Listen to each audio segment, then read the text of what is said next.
Bwana, mambo vipi? Kama kawaida. Sasa leo tunaendeleza na mwendelezo wetu wa kuendelea kuzichambua tips zetu za maisha.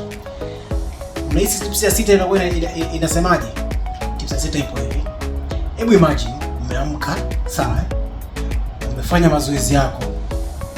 Umeomba Mungu wako, umeenda kwenye kupambana. Umepambana, umerudi tena. Ukafanya shughuli zako, ukalala, ukaamka tena, ukaendelea. Hiyo ni daily routine yako ya kila siku.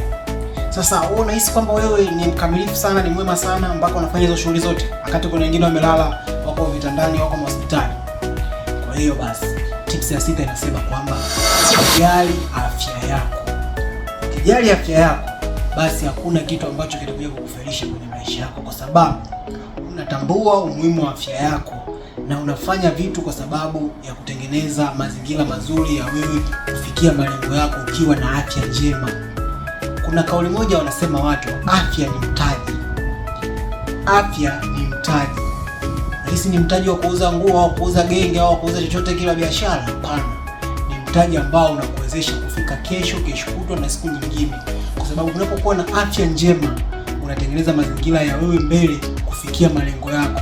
Ukiumwa unalala ndani au unakaa hospitali, unahisi kwamba mambo yako yataendelea? Hayawezi kuendelea, kwa sababu afya yako haijawa nzuri ili kufikia malengo yako, ili kuendelea na shughuli zako, ili kufikia malengo yako. Kwa hiyo basi, katika mapambano yako, katika kupigana kwako ili kufikia malengo yako, ili uimprove kutoka kwenye chini kwenda juu, inakuhitaji sana uwe na afya nzuri. Kwa hiyo kitu ambacho najaribu kusisitiza, ili tuweze kufikia malengo yetu na kuweza kupambania ndoto zetu, yatupaswa tuwe na afya njema. Kwa hiyo fanya vyote, ila linda sana afya yako, sababu ndio mtaji wako wa kwanza wa kufikia malengo yako wewe. Asante kwa kunisikiliza. Mimi naitwa France.